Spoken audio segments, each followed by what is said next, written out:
7 o'clock, Your Worship. 7 o'clock. Good evening, everybody. I'll bring this regular council meeting to order on Tuesday, April the 6th at 7 p.m. and to acknowledge that we are on the traditional territory of Stahelis. And the next order of business, please. Yes, Your Worship. The next item is introduction of late items. Do you have any late items, Your Worship? No late items come to me. Thank you. I just have one small little housekeeping item I'd like to bring to council's attention. Please go to page 77. Please disregard that page. It was inadvertently included in the agenda. Thank you. Did everybody get that? Page 77. Ignore that.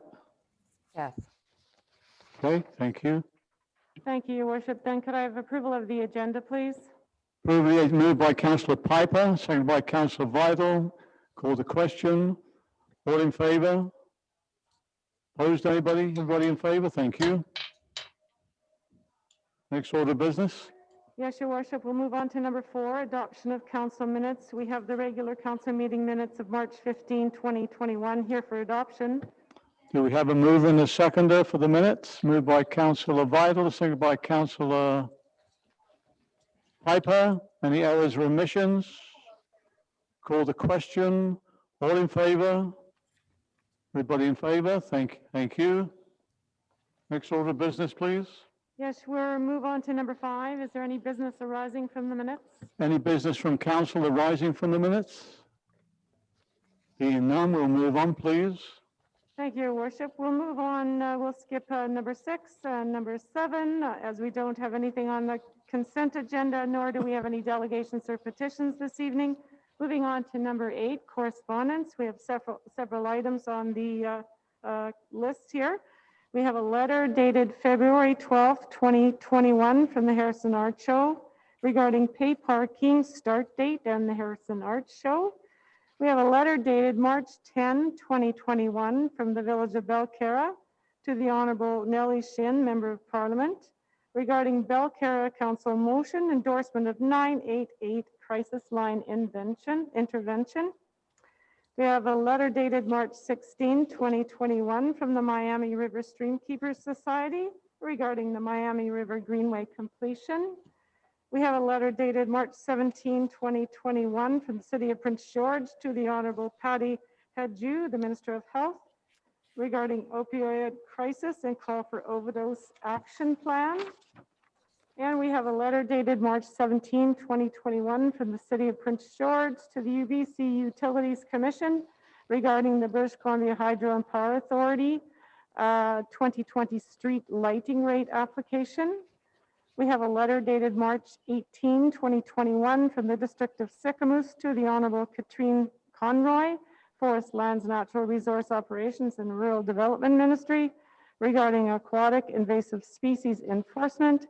And we have an email dated March 27, 2021 from Shirley and John Deschamps regarding overflow parking survey, all here for receipt, Your Worship. And we have a move and a second for receipt, moved by Councillor Palmer, seconded by Councillor Vidal. Call the question. All in favour? Everybody, thank you. Next order of business. Thank you, Your Worship. Is there any business arising from the correspondence? Councillor Piper.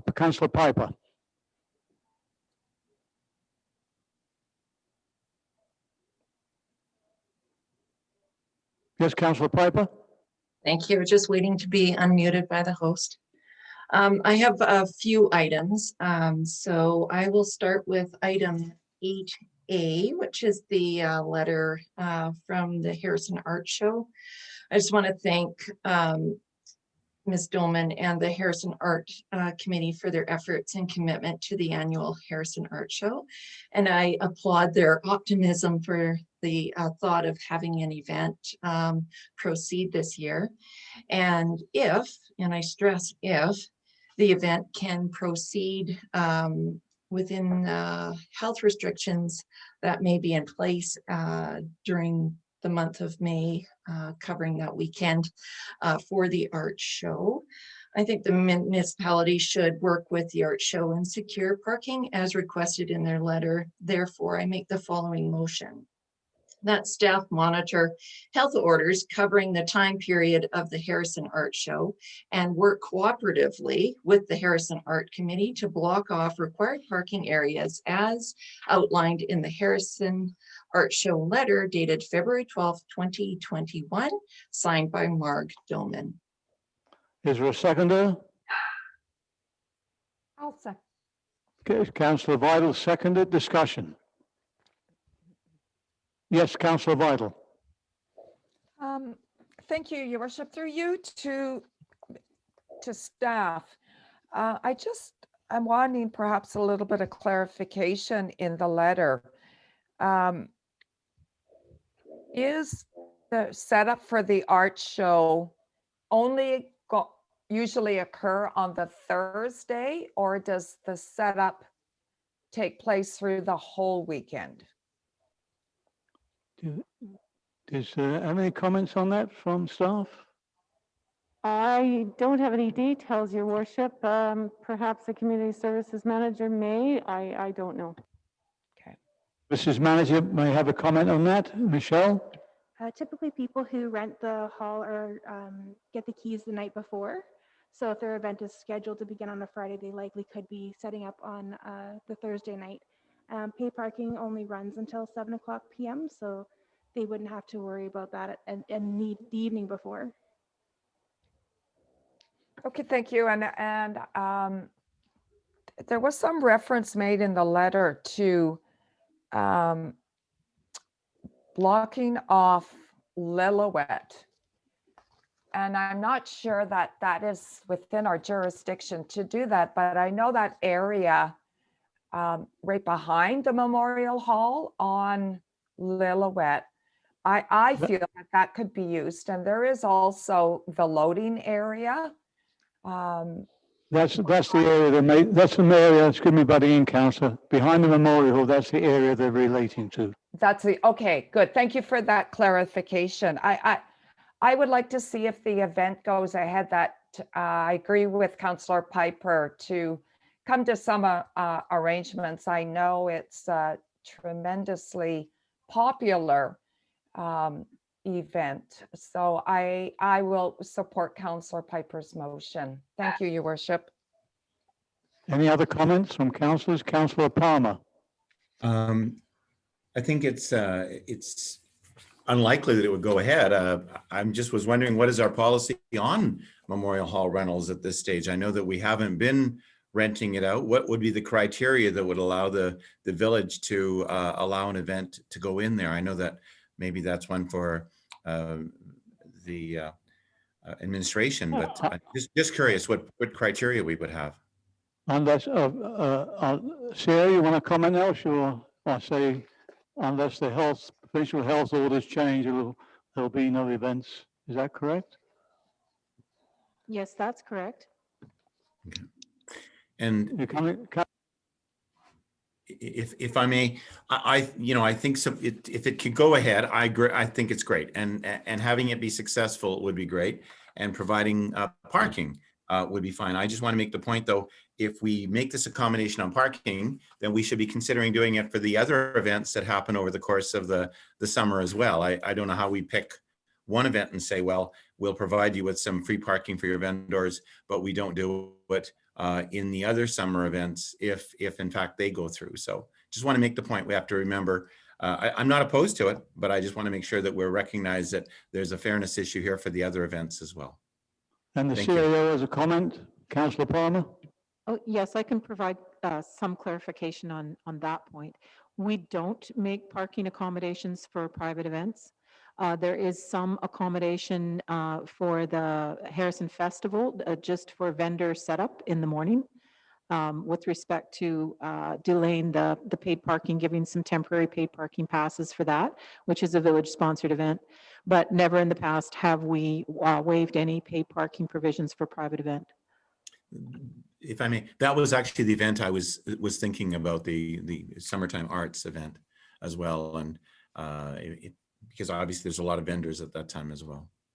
Yeah, the vendors on the arts festival normally unload in the mornings, and then they put their vehicles either on Lillooet or in our or wherever they can park once they've unloaded. At one point, they used to rent the vacant lot that's next to the Milo's before it was purchased. They used to rent that over 2 or 3 times over the past years for their vendors. But at the moment, yeah, I think I'm all in favor of supporting the Arts Festival. I don't say unless provincial health orders change this year, I don't think it's going to happen. And I just wrote down to table it for discussion for next year. But it's how we adjust the parking schedule in regards to the paid parking would have to be discussed with the paid parking people as well. But I don't anticipate, unfortunately, that this art show will go ahead because the other events, as at the moment that I know of, are not moving forward in the village. So, but I think that it's good to have this letter in front of us, and it's a great art show that they put on. So if there's no other discussion, the motion to that Councillor Piper has made, I'll call the question. All in favour? Everybody in favour? Yes, everybody in favour. Thank you. And the next one, Councillor Piper?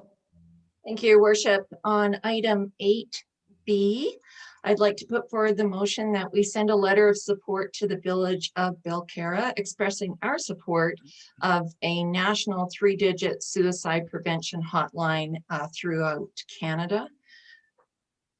Is there My a second? personal opinion is that the COVID-19 pandemic certainly has shone a spotlight on where we can do better, and mental health of all Canadians is one of those areas. Thank you. Is there a seconder? Seconded by Councillor Hooper. Discussion. No discussion. Call the question. All in favour? Everybody in favour? Thank you. And the next one, Councillor Piper? Thank you, Worship. Item 8C, just a little commentary. I start by sincerely thanking the tireless and dedicated work of the Miami River Streamkeeper Society for our community. I personally agree that the addition to all of their work along the Greenway, the trail establishment will be a positive for the trail safety and the environmental health of the area. There's a different walking experience along the gravel trail portion than that of the currently grassed and often muddy area. It feels like there's no consistency between the connector there. So I'm hoping that the change in that trail surface will assist with that. The trail markers do help guide though through that area. So I am looking forward to the completion of that trail. But I just wanted to make a comment that I do welcome the offer of coming forward to do a presentation to showcase the works behind being champions for the river and the vital importance of healthy watersheds and riparian space for the environmental health of the area and its species.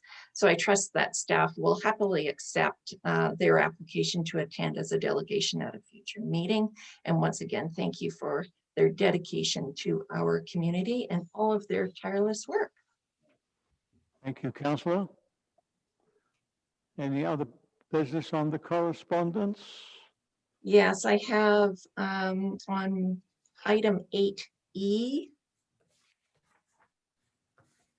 I'd like to Hydro? put forward the following motion that we send a letter of support to the city of Prince George that we as a municipality are also in opposition to BC Hydro's proposed surcharge to recover the costs of conversion of HPS light fixtures to LED light fixtures. Personally, I think the downloading of government costs onto municipalities needs to come to an end. Thank you. Councillor, is a seconder for that? Seconded by Councillor Vidal. Discussion. Councillor Palmer. It seems fine. I'm just not clear why we would do the letter to the city of Prince George. Wouldn't we do the letter to the BC Utilities Commission? Isn't that the party that we want to communicate that issue with? I think the letter is to support the, to Prince George, but this obviously will be CC to BC Hydro as well. Is that correct, Councillor Piper? That's my understanding, Your Worship. Thank you. Any other questions on the letter? No? Cool, I'll call the question. All in favor? Thank you. Yes, thank you. Everybody in favor. Thank you. Any other correspondence? Yes, one last one, and thank you for everybody's patience. Item 8F.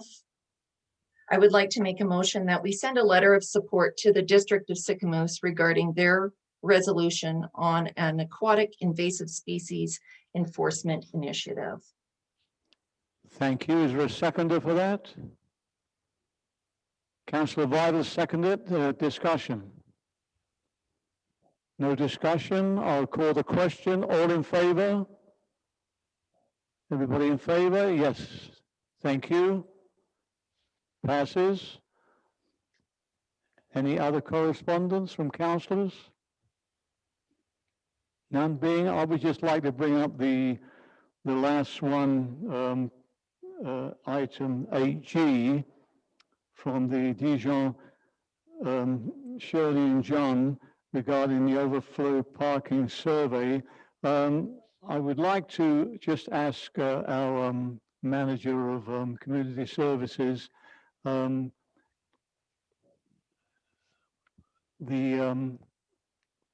what type of ways do we contact the public other than the social media? Thank you, Your Worship. In this particular initiative, when we launched the Get Into Harrison site, we also did a mail out to all PO boxes in Harrison Hot Springs. And on that mail out, there was a section, what if I don't have internet access? How can I get involved? And in that section, we identified that we use the community bulletin boards where this poster was also put up. And we also said that paper copies of surveys were available to be picked up at the office or even mailed if necessary if people were sheltering in place during COVID. And we put the date that the survey was open until, and there will be further engagement opportunities as we move through the OCP process where we will be advertising in the paper as well.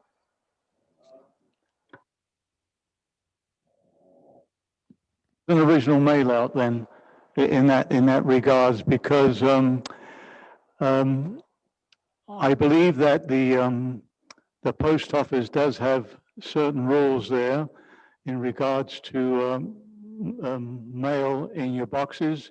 If you don't wish to have these, they don't put them in there. So that's maybe why these people never received it at the time. So we have no control over that. That's entirely to do with the post office. But maybe could some sort of correspondence go to the Dijon just to explain that what we've done in the past and what we're looking to do moving forward with the OCP. I would appreciate that. Before I make the motion, is there any other discussion from council on this? Don't appear to be. No. So I'll ask for a seconder. Is for a second, Councillor Piper. Thank you. Now discussion. No discussion. Okay. Call the question. All in favor? Oh, sorry, Councillor Piper. Sorry, Councillor Piper. Sorry, I was a little slow off the draw there. Could staff confirm that we could use our digital message board out front as well to help residents direct them to where they can find information as we move through the processes? Yeah, we absolutely can do that. Yes, Councillor. Thank you for that. Thank you. Okay, I'll call the question. All in favor? Everybody in favor? Thank you. Thank you very much. I believe that's all the correspondence. And the next order of business, please. Yes, Your Worship, we'll move on to number 10, and that is reports of councillors, committees, committee of the whole, and commissions. Councillor Hooper. Yes, good evening. On March the 17th, 19th and 24th, I took part in a video conference and training with my now weekly CNIB, Canadian National Institute for the Blind workshops. On the 18th and 13th of March, I attended a webinar and discussion held by the Terramac Institute on being alone during an emergency and understanding the vaccine rollout, again part of Fraser Health. On the 26th of March, I attended a Zoom meeting with members of the Foundry, including the Yake Youth Addiction Knowledge Exchange as part of Fraser Health. And on the 31st of March, I attended a meeting with the BCCRN, the British Columbia Citizens Response Network, again, as part of Fraser Health. And I'd just like to say, it looks like I'll be attending the End of Poverty Conference on the 5th and 6th of May, held by the Tamarack, as I got the support from the Mayor and Councillor Palmer on this one. Thank you. Thank you, Councillor. Councillor Palmer. Actually, my library board meeting didn't meet. I didn't have a meeting in March. And so this month I've got library and Kent Harrison joint emergency in April. So no meetings. When I say these things, it's not like I'm not in meetings every second day for alcohol and drug and all the other different programs involved in Abbotsford, but and then affect the Fraser Valley. But in terms of my areas of responsibility, I have didn't have to go to a meeting in the last couple of weeks. Thank you, Councillor. Councillor Piper. Excuse me, Your Worship, Yes, before we move on. just one second, everybody. I'm sorry, if we could go back to Councillor Hooper. I didn't hear his request. Was he requesting permission from council for something? Councillor Hooper, would you like to clarify? Yes, I sent everybody an email asking if they had any objections to me attending the End of Poverty Conference on the 5th and 6th of May. I had a response back from the CEO saying that there was no objections from yourself and Councillor Palmer. So I've taken it that I'll be attending this conference and it'll be paid for by the village. Thank you. Excuse me, Your CAO has a comment?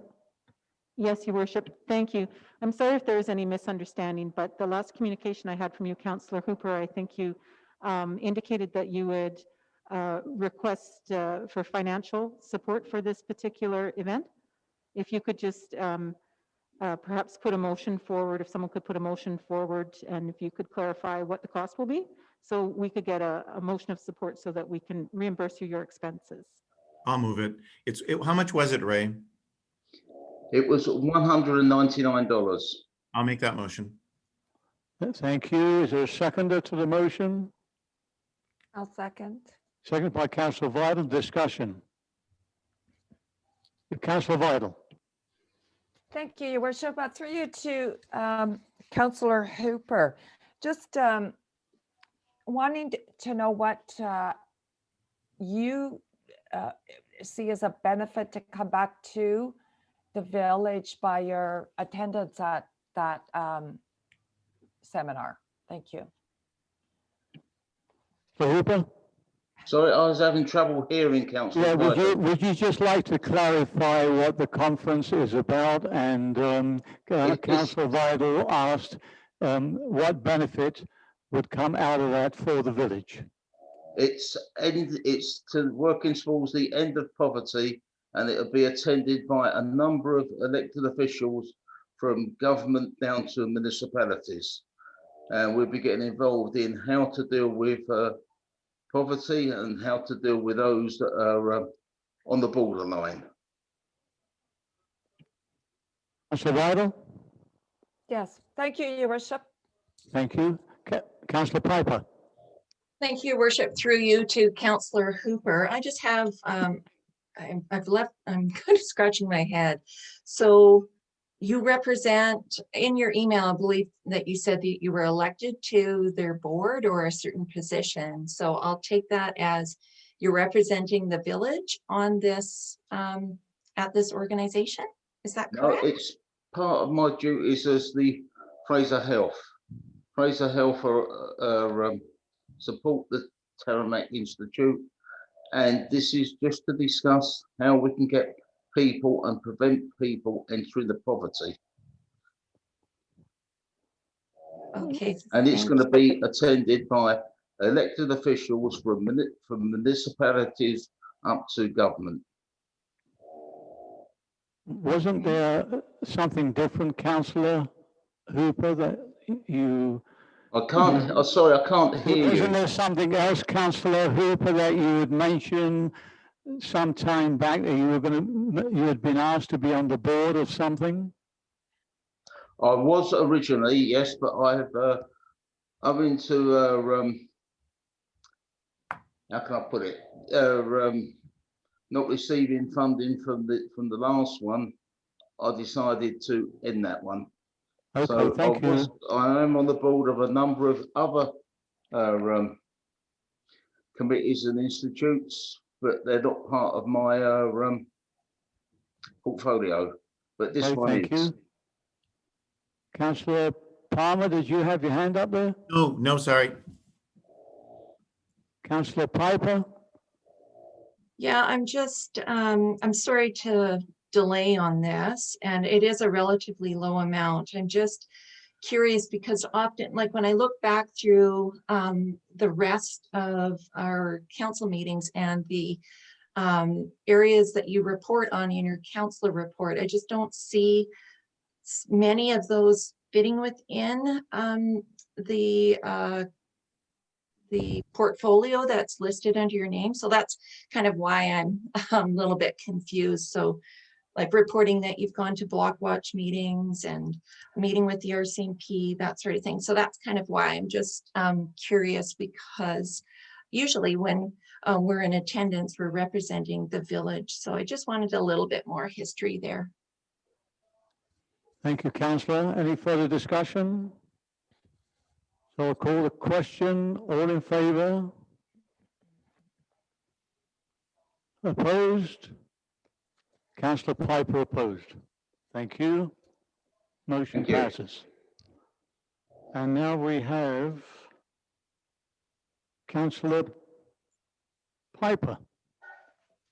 Thank you, Worship. On March 16th, I attended online on behalf of yourself, a national dialogue series with UFV.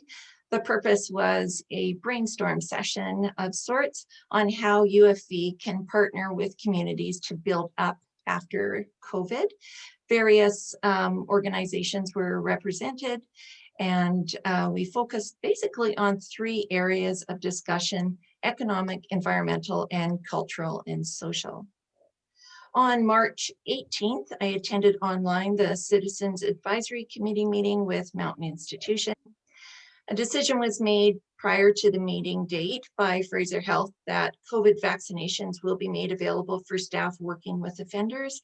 It is anticipated at our next meeting that there will be more information available regarding when offenders themselves will be offered vaccinations. But I say that with great caution because this information may be dated and just due to the current vaccination rollout protocols. So there may be some changes there. On March 22nd, I attended via Zoom a Canada Planning meeting, planning for both an in-person event, Canada Day planning meeting. Sorry, I misspoke there. So we're planning for both an in-person event and a virtual event, as it's unclear if in-person events will be available or permitted by July 1st. On March 31st, I attended via Zoom a Harrison Tourism Society Board of Directors meeting. Staff are working diligently on the MRDT renewal process currently. So I'm hoping to have an update at next time we meet. And a point of interest, and probably not a big surprise, but as of the end of February, the total occupancy for all accommodations saw a decrease of 54.4%, which is a year-over-year comparison. And that's the end of my report. Thank you. Thank you, councillor. Councillor Hooper, you have a question? Yes, a question for Councillor Piper. Is there any chance we can get a copy of the minutes and the agenda of these meetings, please? Well, I'm sure you can go through the village or the tourism office. They could share that with you. Yeah. Their AGM is coming up, I believe, in June this year. Yeah, are they advertised locally, or is it just for their members? I mean, I don't see anything advertised for Tourism Harrison on our notice boards or in the newspaper. So how do we What? know about it? Sorry. For what? Sorry. The regular board meeting? Yes, Yeah, you'd have to speak to, you could get a hold of the chair and speak to him directly would about it- that. yeah. But the AGM is typically open to the public. Right, thank you. Thank you. And now we have Councillor Vidal. Thank you, Your Worship. Through Healthy Communities on March 16th, I attended a virtual webinar on the top scams which are affecting seniors, especially during COVID. It seems that seniors are being targeted. Community Services does have a wealth of printed information on these scams, and I would urge everyone who may be attempted to be targeted with this that they do make themselves available. Some of them are focusing around, a promise of home COVID tests and scamming regarding counterfeit bills. It was a very, very worthwhile presentation. On March 18th, I attended virtually the Agassiz Harrison Healthy Communities meeting, and just a couple of, I think, items from that meeting that I would like to share. Our community services will provide transportation for anyone to vaccine clinics. So please, if you know of anyone who is in need of transportation, just phone community services to arrange it. And I also, again, because it's tax season, wanted to remind everybody that there's free income tax clinics available for all community members through community services. They run Tuesday and Thursday, and it's by appointment only. So you just need to give them a call and book an appointment if you would like to take use of that service. I think, as everybody is aware, that vaccines have started to be available at Agassiz pharmacies. And just a note that you need to contact these pharmacies directly and not to use the online booking tool through Fraser Health. And when your age cohort is eligible and you choose to go to the online booking, I wanted to let everybody know that you're not restricted just to clinics that may be held in Agassiz. You can attend any clinic where there is an opening. On March 18th, I also attended a virtual Lower Mainland Local Government Association executive meeting. And on March 25th, I attended the virtual Municipal Finance Authority of BC Financial Forum and AGM. And that's the end of my report, Your Worship. Thank you. Thank you, Councillor. Next order of business, please. Yes, Your Worship, we'll move on to number 11, reports from the mayor. I don't have too much tonight, folks. Just a bit of a recap. We're all aware now the different age groups that are being posted now for your vaccinations. That's what Fraser Health came out with the last meeting I had with them last week. And that now there's availability, as Councillor Vidal said, at the pharmacies, plus the agricultural hall in Agassiz is also, folks are being vaccinated there as well. So all the numbers that you need now are on the websites, on the provincial websites. for booking whatever type of appointment you want, or like Council Vital says, call the pharmacies if you're looking for the probably one of the different vaccines. Um, the the call from the province in regards to the as we all know, the restaurants only operating patio style eating, if they're able to do that, is luckily enough works mostly well with most places in the village. Very fortunate in that respect, and they've all come up with innovative ideas on how to use their patio space and also try and keep the public wet when it did rain that one time during this beautiful past weekend. Um, the the message, of course, is still out there, even when you get your vaccinations, that you still wear your mask and carry on with your hygiene and washing your hands and keeping your distance when you're talking with folks. It's just because you get the one shot, it's not over yet. There's a long way to go, and we had to be very vigilant in how we're dealing with this pandemic, and to protect all of us, not just in the village, but wherever else we decide to go for, obviously shopping, not traveling. We all be very careful. I have several meetings this week in regards to the area of health, and that will be reported in my next council meeting. But for now, let's all stay safe, and I'm glad that there's so many in the community that are now at last getting their vaccination shots. Thank you. Next order of business, please. Yes, Your Worship, we'll move on to number 12, reports from staff. The first report we have is from the Community Services Manager regarding the 2020 grants to groups. Michelle? Thank you, Your Worship. This year, the village received 5 applications for the Grants to Groups Fund. All applicants met the criteria for funding and supplied the financial statements. Attached, there is a spreadsheet which highlights past funding contributions along with this year's requests. The total allocated amount for this fund is $7,500 annually, and the total request from this year's applicants is actually $7,500.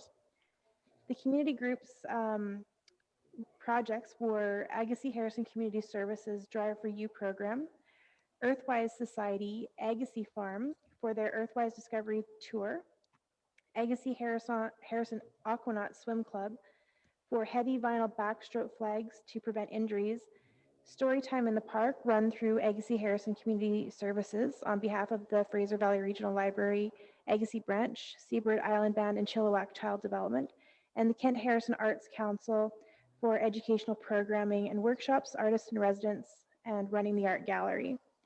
The recommendation is that the following groups be provided with funding under the Grants to Groups program: Agassiz Harrison Community Services $1,500, Earthwise Society $1,000, Agassiz Harrison Aquanaut Swim Club $2,000, Storytime in the Park $1,000, and Kent Harrison Arts Council $2,000. Thank you. Thank you, Michelle. Do we have a mover and a seconder? Moved by Councillor Piper, seconded by Councillor Palmer. Discussion. No discussion. Okay. I'd just like, in case any of the folks out there wondering why we used to have the search and rescue, of course, search and rescue is now paid through our boat launch operation fees. So that's taking care of the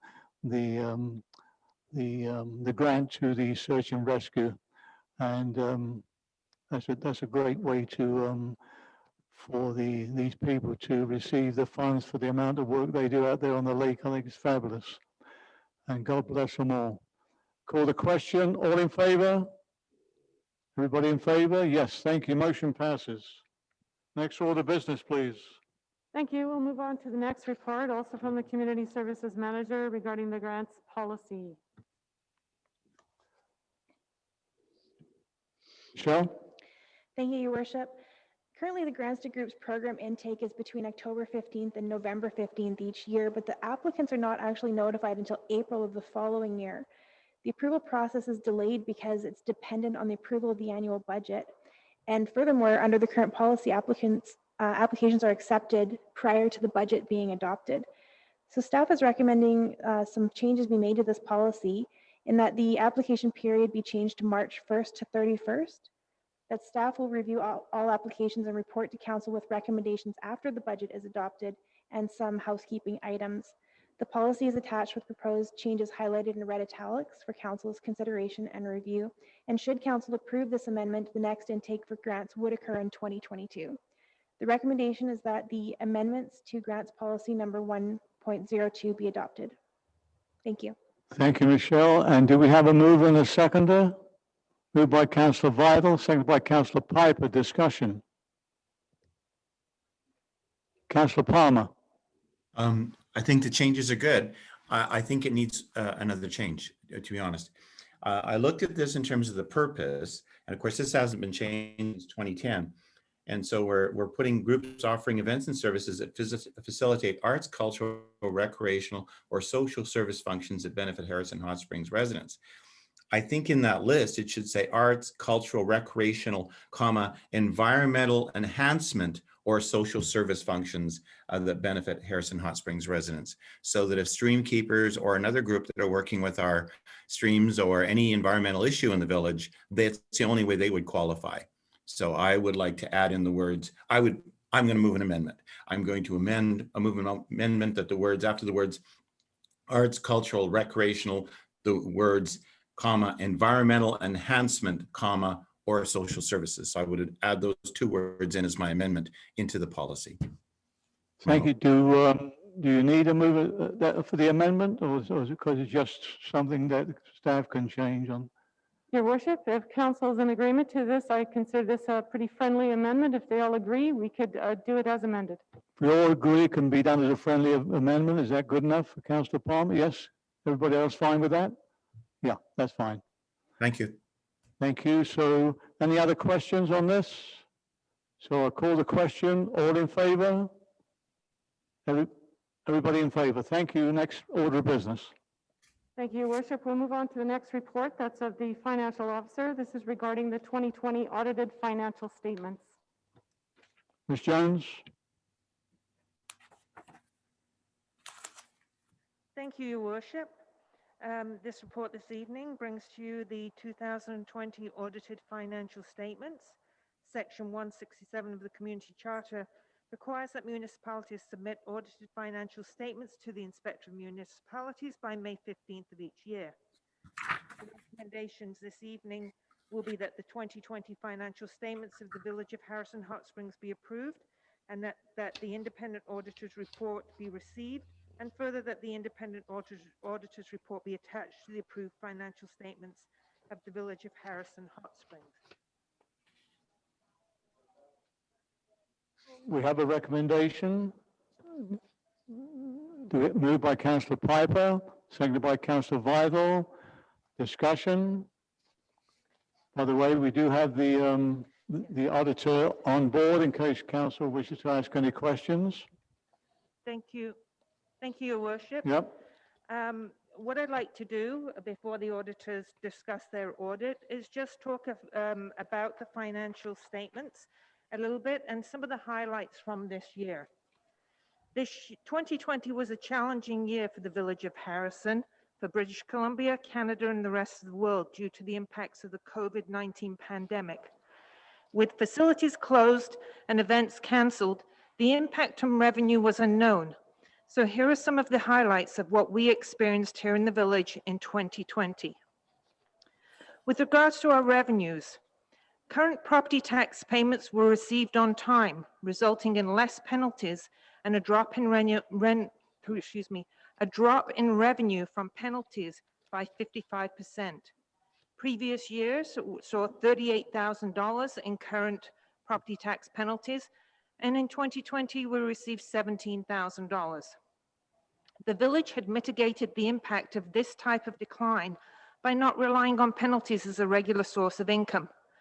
Residential properties moved also to annual utility billing and resulted in less outstanding accounts at year end, which is reflected in the reduced accounts receivable amounts that you'll see on the statements.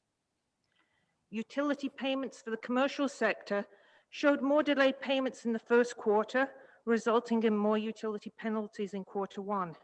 However, things were back on track by later in the year. Overall, water revenue met budgeted targets, but sewer revenue has been impacted by the continued closure of the Harrison Public Pool. This loss of revenue was mitigated by the COVID-19 Restart Grant and has been mitigated somewhat also by the growth in properties connecting to the sewer system.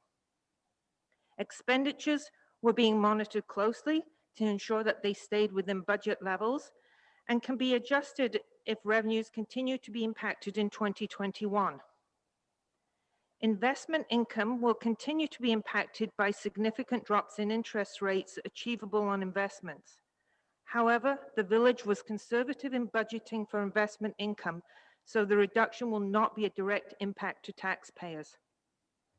Under sale of services, while the village had to close its facilities to public use, Memorial Hall had limited access, and beach weddings and the artificial ice rink had resulted in lost revenue, approximately $29,000 in total. This lost revenue was covered by the COVID-19 Restart Grant in 2020. An increase in day trippers had a positive impact on revenue for both the boat launch, $21,000 net income compared to $15,000 in previous years, an increase of about $6,000, as well as pay parking that saw about $40,000 increase in revenues compared to previous year, $279,000 in 2020 compared to $238,000 in 2019. Bylaw fines also saw increases from $2,500 on average in a year to over $9,000. This resulted in revenue in excess of budget in some of these areas. New in 2020 was the participation in the IMBL program. This is the Intermunicipal Business License Program. This resulted in an increase in business license revenues of $9,000 from $21,000 that we budgeted in 2019 to $30,000 in 2020. Other additional revenue showed support for memorial benches, for Harrison being used for locations for movie shoots, and with a non-government grant from $20,000 for the Rick Hansen Foundation that assisted in the renovations of the art gallery. With regard to expenses, increases due to COVID costs were covered by the COVID-19 Restart Grant. This included increases related to bylaw enforcement and safety protocols that had to be implemented in 2020.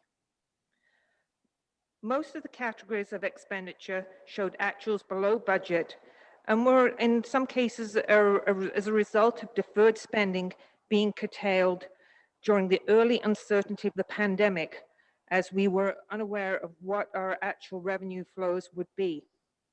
In-person events such as UBCM were canceled. Fire department callouts and trainings were limited by COVID-19 protocols.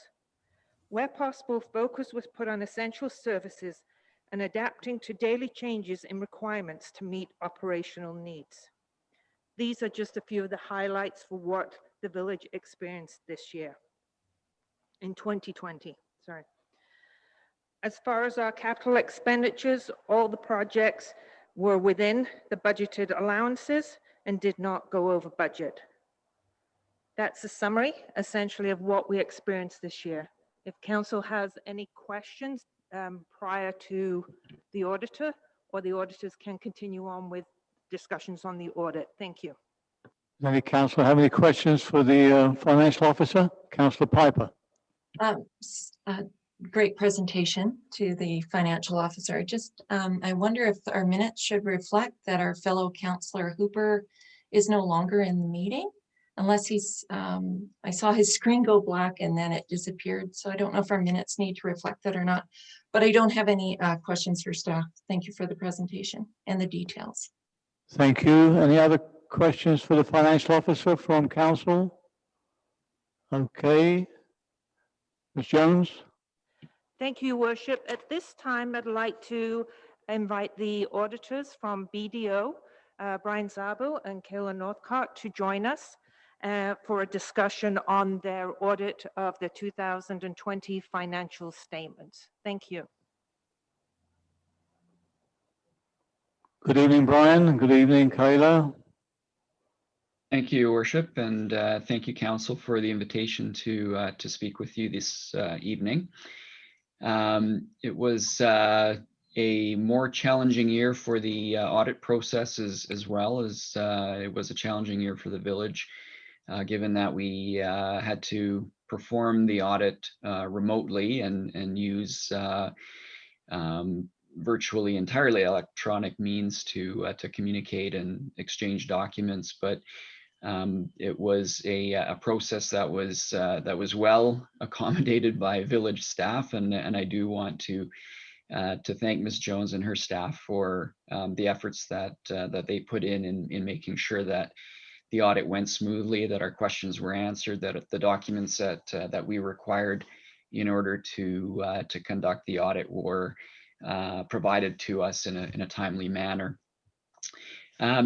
So our report begins on page 59 of your package, and I don't want to go into a lot of detail on it. I'll cover some of the key points. Starting on page 62, the status of the audit is it's virtually completed, subject to the approval of council of the financial statements. We are required to obtain council's approval of the financial statements before we do sign the audit opinion. Once we have that, which hopefully we'll hear tonight, we will get the representation letter signed by management. We'll have a few updated subsequent events questions just to ensure that there's nothing that's occurred up to today's date that hasn't been communicated to us. If it's a significant matter that might impact the financial statements, and we'll then be in a position to sign the auditor's report. I'll flip forward a few pages to page 64, and one of the key parts that we're required to undertake each year is a risk assessment, which includes risk of fraudulent activities within the organization. We do ask questions throughout the year, including in our communications with council, as to whether anyone is aware of any fraudulent activities or an increase in the risk of fraud. We have been informed that there were none, and that there were no areas that were considered to be an increased risk of fraud in the organization. However, we do keep the lines of communication open and do request that if there's anything ever that council is aware of or requires to communicate to us, that it be communicated either directly or through management as appropriate. On to page 65, key audit findings. This is really a repeat of our planning report, which was provided, I believe, in November of 2020. And so all these areas were communicated as areas of risk or areas of focus in the audit. Potential for management override of controls is a risk that we're required to consider in all audits. So we do perform procedures to ensure that the controls are in place and that they are not being overridden. And that primarily includes a testing of journal entries throughout the year. So we did perform that and noted that there were no instances of override. Revenue recognition, because some of the accounting policies are quite complex, particularly in relation to some of the grant revenues that are received. We do examine these revenues in some detail, and everything was accounted for in accordance with the auditing standards. Employee future benefits and staff salaries, obviously a big part of the expenses of the village. So we do perform some fairly extensive procedures over salaries, and management does obtain an actuarial evaluation of the employee future benefits. So those procedures were carried out in accordance with the standards, and the accounting was considered to be correct. Page 68, internal control matters. You might remember that in the prior year, we did note that there was a breakdown in internal controls over purchasing, and those controls were corrected quite quickly by management with some enhancements to the process. And we did note in the current year that there were no instances where controls were not working effectively.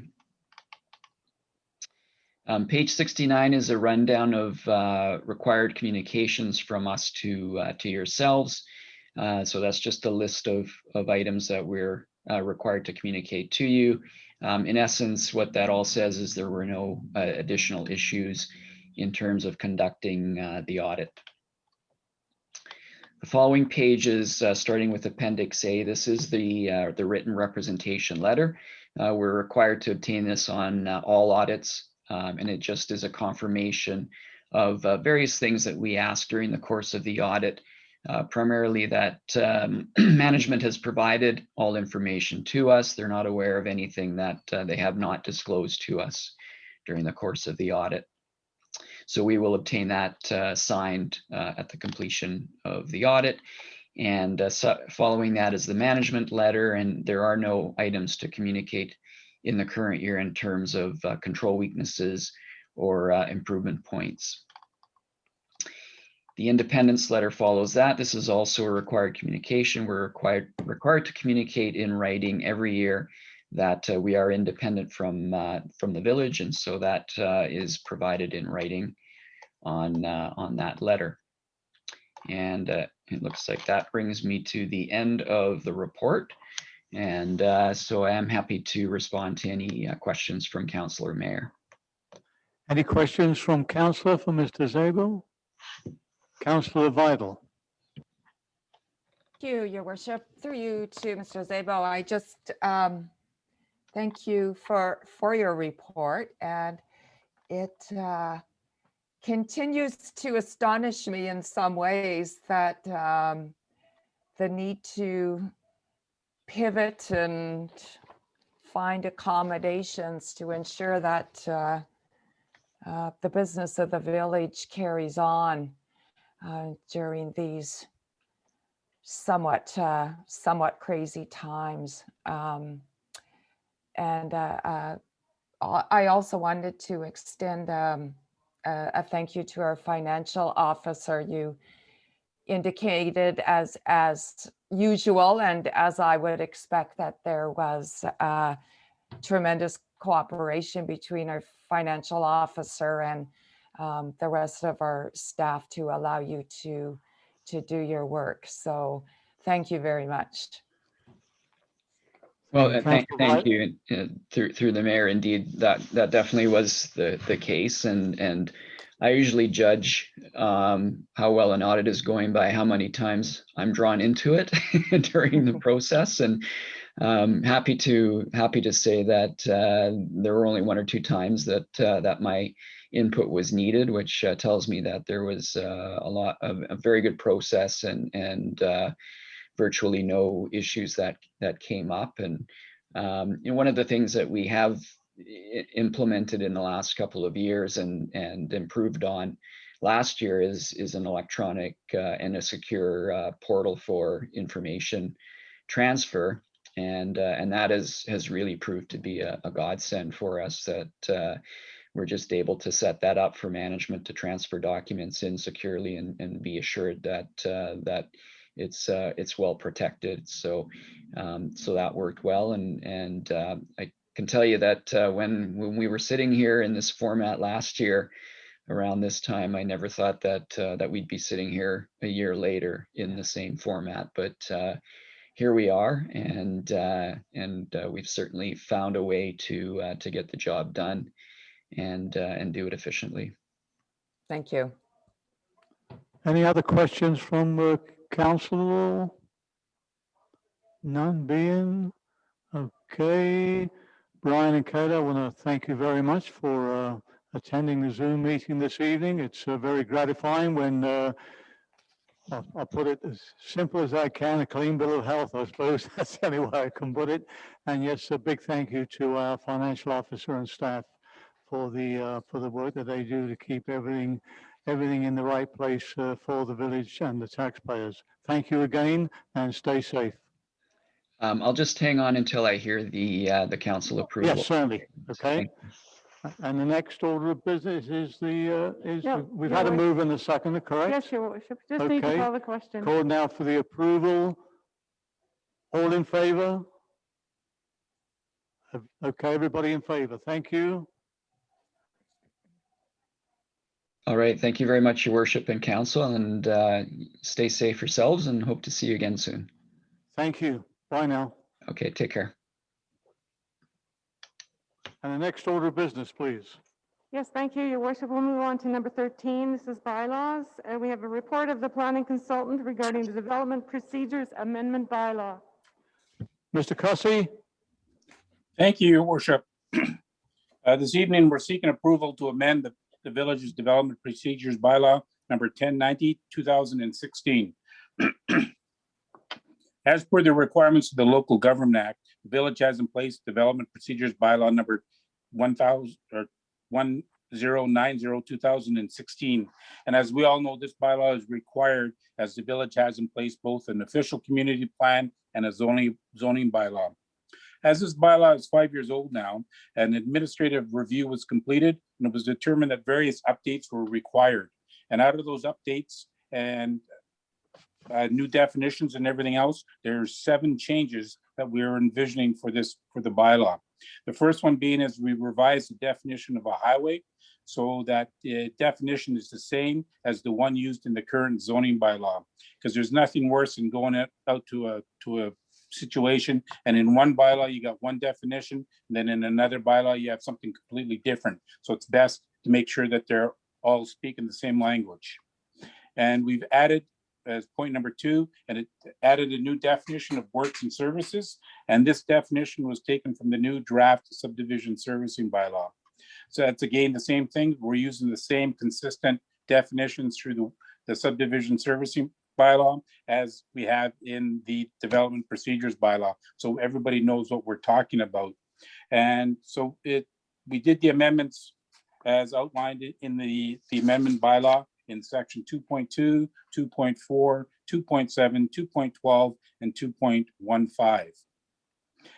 We also, some minor administrative issues included changing shall to must, because as we all know, a shall can still be seen as a permissive situation. So we've changed all of the shalls that we came across to must. And in this case, it's outlined in the text in sections 2.3, 2.6, and 2.16 of the amendment bylaw. We also cleaned up some of the typos that were associated with it and reviewed the changes and these changes are outlined in 2.5, 2.8, 2.13, and 2.14 of the amendment bylaw. Change number 5 was we inserted a new APC meeting requirements, and this was needed to clarify that the applicant may make a presentation to the APC and answer any questions that the APC may have of that applicant. This type of clarity removes any expectation that staff is going to make a presentation on behalf of the applicant. And we have to remember that the APC meetings are held in an open, and they're an open public meeting. So this also provides the community another opportunity and to hear what the applicant is proposing to do prior to a public hearing being held. And those rough changes are outlined in section 2.9 of the amendment bylaw. The biggest change that we looked at was number 6, and this creates a new development review process. The current process requires that staff come to council on every application and request approval to work on the application. On occasion, council have asked staff to provide additional comments on the application, which we can't answer at that particular point in time because we haven't started working on it. So what we've done now is as soon as the application comes in, this new bylaw will allow staff to automatically work on it. That's all it is just to work on it so that we can start answering some of those questions that you may have, such as the impacts, what can it do to this, what can it do to that? And but as I said, we still have to come back to council for final approval to issue a permit or to accept any amendment application. And then for your reference and review, the changes are outlined in text sections 2.10, 2.11, and 2.20 of the amendment bylaw. And then the final thing was we removed the concept of minor variance because this is more of a subjective versus an objective concept. It's the term minor variance. And so just leaving it as variance because it's still up to council to decide whether or not they want to issue a development variance permit. So we're moving that subjective analysis out of this bylaw. And then for your reference and review, the changes are outlined in text sections 2.17, 2.18, and 2.19 of the amendment bylaw. And the recommendation, your worship, is that development procedures amendment bylaw number 11602021 be given first, second, and third readings. Thank you, Mr. Cossie. So we have a recommendation. Do we have a mover and a seconder? Moved by Councillor Vidal, seconded by Councillor Piper. Discussion. Councillor Vidal, then Councillor Palmer. Thank you, your worship. Through you to Mr. Cossie. Just a couple of questions, Mr. Cossie. I know you mentioned inserting a reference to APC meetings. So is that now going to be a requirement at every application, or still with certain criteria as in the current bylaw? With respect to the advisory planning commissions, they are only referred to the advisory planning commission when council directs us to. So what this does is when there's an APC meeting, after you've directed us to send it to the APC, there is an APC meeting, the applicant can come in and make a presentation to council or to the APC, and then the APC can ask them questions, as opposed to staff standing up and making any sort of presentations or comments on it. We're just clarifying that, because that's not a Okay. role that we want to have staff ever want to do. Good, Because it's seen good. as defending somebody else's project, and we Yeah. can't do that. Yeah, that was one of my concerns. So you've clarified that it will still be a council decision if it should go to the APC or not. So Oh, yes, thank you. definitely. Yeah, thank you. And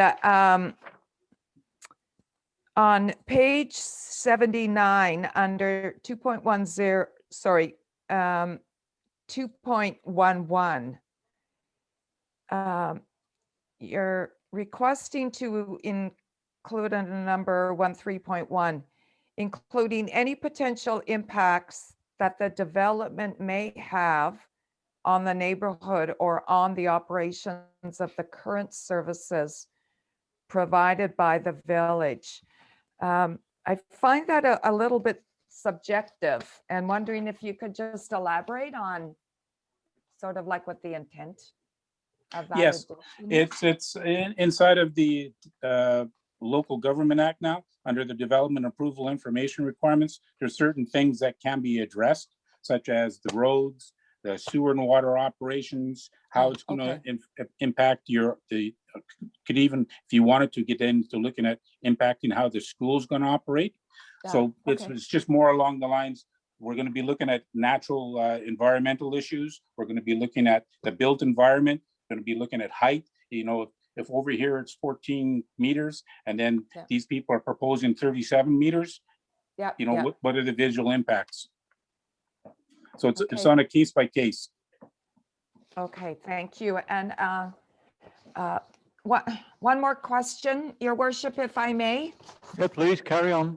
On Schedule A, I think one of the major changes is, as you're proposing, is to allow anybody that comes forward with an application to allow it to be submitted and to go ahead and start the initial work that you or staff would do on it.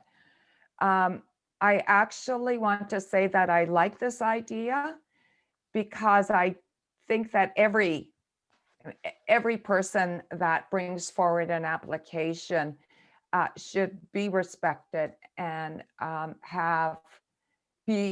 be considered and be allowed to go through that process.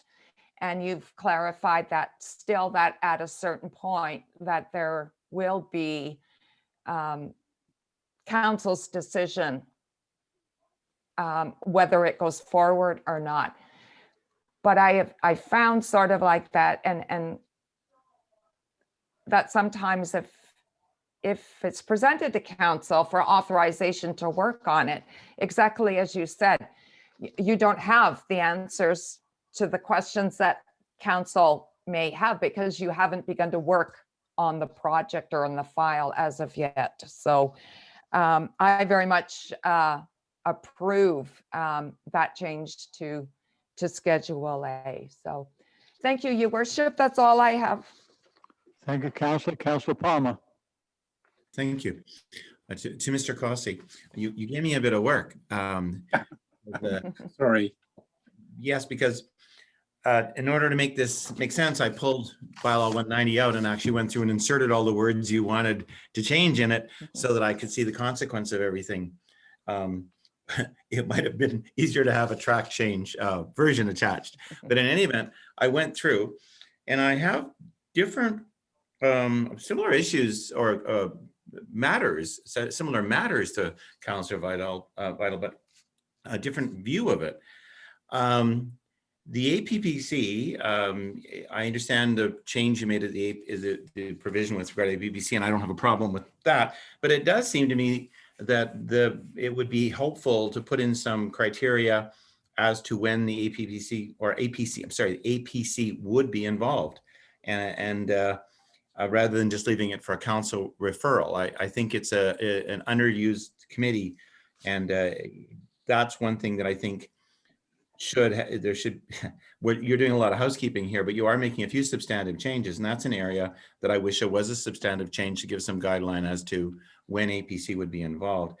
And again, I have a different view also on your paragraph 2, which deletes the present arrangement with regard to working on an application. I certainly respect what was said, that it treats we want to treat all of our applications with respect.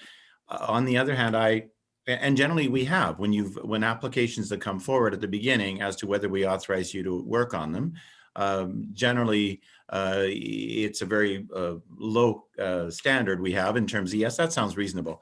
I do like it though, because I like the idea of being able to say no at an early stage. Because quite honestly, if you work on a file, we pay for that, right? And so it does hit me that having it come to council at an early stage to see whether or not we think it's a serious enough issue that the village should spend, money doing a report and investigating it.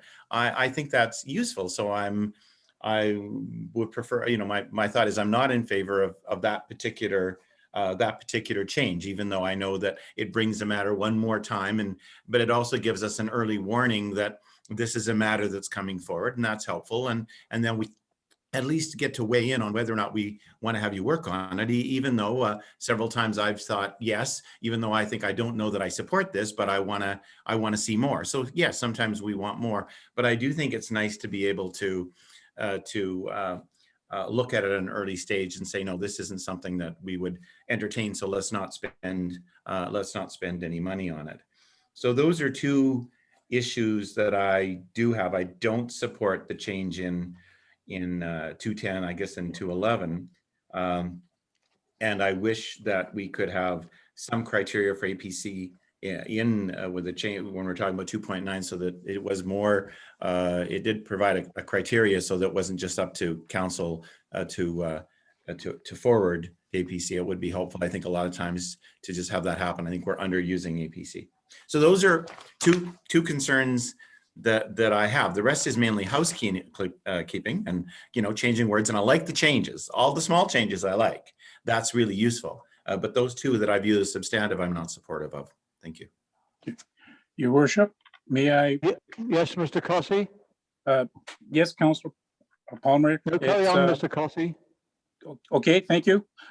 With respect to having APC criteria, may I suggest instead of putting it into a bylaw, because a bylaw takes a while to change, and what I would suggest is that we come up with an APC referral policy, and then we can, that becomes like a checklist, like what we do when we have a subdivision come in, we have a checklist of things that we go through. And I would think that yes, to help with the referral process, that we come up with an APC policy, a referral policy, as opposed to a bylaw, because a bylaw, as you know, takes a while to change. And if something happens down the road and there's a new type of issue that's emerged, it takes a while for the bylaw to get caught up. So, but your policy, we can change it a lot quicker. I'm just suggesting that as a compromise. Yes. May I? Just second, Councillor, the CAO has a comment. Oh, I didn't mean to interrupt, and I would like to hear Councillor Palmer's comment, but I was just going to suggest, and I could have suggested this at a later point, that that this be referred back to staff for a more fulsome discussion at a committee of the whole, perhaps in May. We're shaping one up for May, because these are very substantive issues that are worthy of further discussion. Councillor Palmer, does that fit in with your? Yes, no, I think that's a very reasonable way to go forward. I think I understand that this is a view to do some house cleaning or housekeeping and change the wording but it also gives us opportunity to perhaps look at those two issues. So yes, putting it to a committee of the whole and having a further discussion would be helpful rather than passing it in its present state. Thank you. Yeah. But any other comments from councillors? Yeah, personally, I like the idea that in regards to the APC, that we get direction if it's to go to the APC like we normally do with say a subdivision or whatever the case. In that, I think it's much easier for the our planning department and staff to say we suggest that in the recommendation that this goes to the APC, and I think that's a better way to do that. On the new development review process, I think the idea of this come in, we'll take care of it, then come back to council instead of going to council and saying, well, you know, we want to start the review process. I think we can jump that part. I think is something that when councillors have asked questions in the past, that we don't have any answers for you. So I think that's a process that can be better looked at, and I like the idea of what's here, but maybe some changing of wording, like Councillor Palmer has suggested, might fit in there. But again, this is not setting stone tonight. We can just refer this back to staff for a committee of the whole. You need a separate motion for that. So we'll need a motion to refer this back to staff for more clarification. Moved by Councillor Palmer, seconded by Councillor Vidal. Discussion on that? No, I'll call the question. All in favor? Oh, sorry, Councillor Palmer, you had a question? I was an early voter. Oh, gee, thank you very much. All in favor? Everybody's in favor. Thank you. And next order of business, please. Your Worship, can you call the question on the first main motion? And I just call the question on the main motion, which fails, obviously. Thank you, Your Worship. Thank you. Next order of business, please. Yes, Your Worship, we have number 14, questions from the public pertaining to the agenda items only. Are there any questions from the public this evening pertaining to the agenda items only? Thank you. Any member of the public that wishes to ask a question should now use the raise hand feature.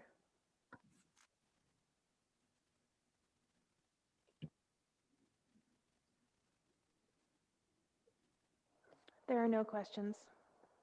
There are no questions this evening? Okay. Okay, no questions? Thank you very much. There's no questions this evening, Council, so I'll call the motion to adjourn the meeting. Moved by Councillor Palmer, seconded by Councillor Vidal. All in favor? Thank you. Thank you, everybody, for attending. We'll see you on Friday. Enjoy the rest of your week.